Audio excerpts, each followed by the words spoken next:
Hello mga friend, welcome back sa aking YouTube channel. Kung bago lang kayo sa aking YouTube channel, please subscribe and click the notification bell para lagi kayong updated sa aking mga video. For today's video, i-share ko sa inyo kung paano gamitin itong electric blood pressure monitor. So without further ado, let's get started. Intro, pasok!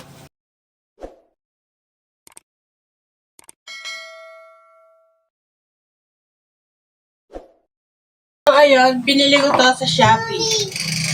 Dahil 43 na ako, nagkakaedad na. Kailangan na nating i-monitor yung BP natin. So, investment din to para sa ating kalusugan. Bumili ako nito ng set, ay kasama temperature at oximeter. Less than 500 lang siya. So, bali, ganito lang siya. Wala siyang kasamang battery. So, ito yung monitor. Tapos, ito. Sa digital or electronic blood pressure, hindi na kailangan ng stethoscope. Kasi, automatic to. Kusa siyang mag-i-stop. So, ito. Tapos, kasama to. Okay? Una, lagyan muna natin ng battery. Hindi ko nilalagay yung battery dito kapag hindi ko ginagamit para hindi siya aksayado sa battery.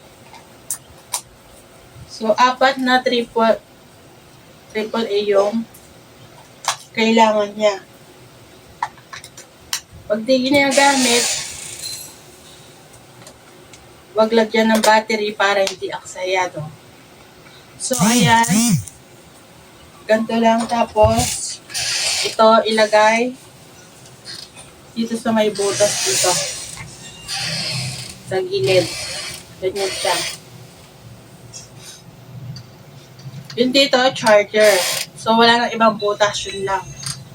Tapos, buksan. Tapos, ibuka ka. So, ilagay dito sa braso. Lampas sa may guhit dito. Kahit ikaw lang, makukuhaan mo yung sarili mo ng BP. So, ilagay ng sakto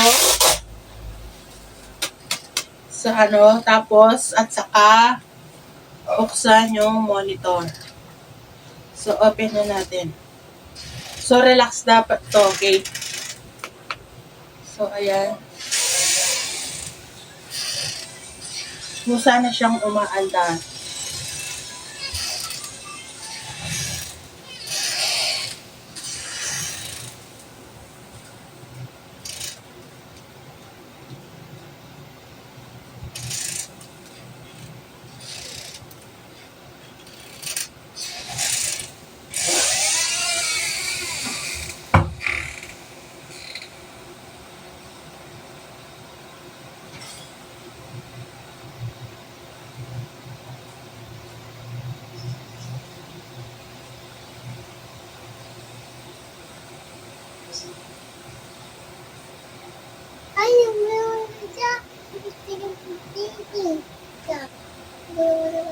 So, ayan, less than 5 minutes, lumitaw na yung result. 124/82. Ayan. So, ayan yung naging result. 120 na pala ako ngayon. Wala man ako ginawa ngayong araw na to. So, ayan. Nakita ko na, pwede na siyang i-off. After off, doon tatanggalin ito. Tapos tatanggalin ulit yung battery pag hindi gagamitin. At saka itatago para hindi masalaula at tumagal yung inyong blood pressure. So ayun, that's all for now. Thank you for watching. See you in my next vlog. Bye!